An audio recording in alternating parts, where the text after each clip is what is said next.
Hey Internet, welcome to Solid Mechanics tutorial. This is a made up question not found in your textbooks. We have a bone, we've got X, Z, so here's the free body diagram.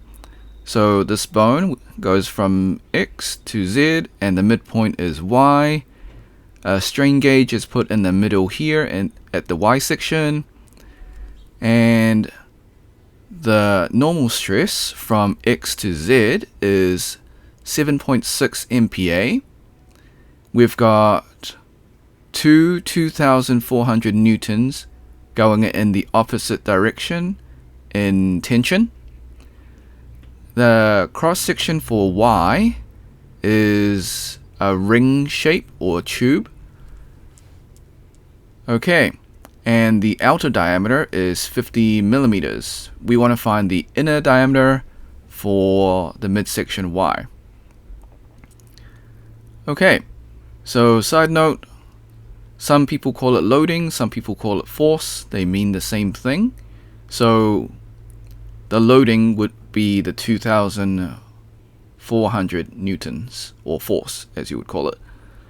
Okay, so draw your free body diagram, your FBD. This will help you visualize the problem. Next, list all the given values and the unknown, what you're trying to find. In this case, we're trying to find the inner diameter, which is dy, or d2. Alright, step 2, find the formula for average stress. So sigma is equal to P divided by A. Sigma is the stress, P is the force, and A is the area. Step 3, find the area formula. So pi divided by 4 multiplied by d1 minus d2 squared. So they give us two diameters. They give us an outer and inner diameter. That's why we got two diameters.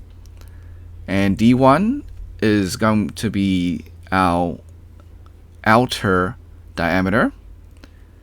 And then our inner diameter is d2. So outer minus inner. So final minus initial. Similar concept. Okay. So now we've got our intermediate step.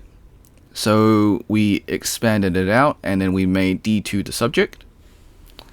And finally, we got rid of the square on both sides by square rooting both sides.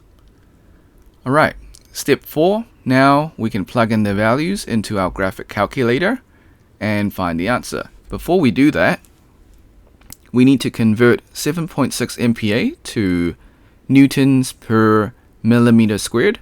Luckily, it is a 1-to-1. Alright, so we plug it in, and our inner diameter for the bone is 45.8 millimeters. Disclaimers: the method is correct, however, I do make calculation mistakes.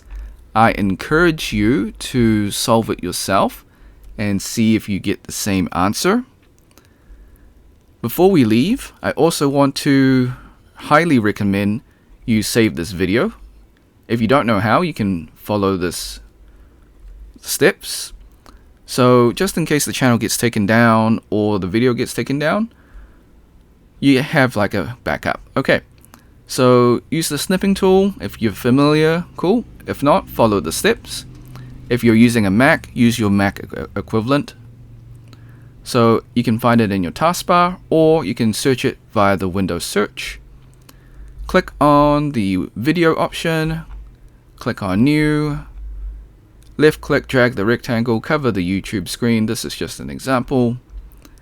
Then hit the start button, wait for the countdown, hit the replay button, let the video finish, hit this red square to stop recording, then save your video. Alright. Like and subscribe if you want to support me, become a member, or drop a super thanks. If you got questions or comments, leave it in the comments section. Share with your friends because this is a made up question, so they won't be able to find it. Until next time, see ya.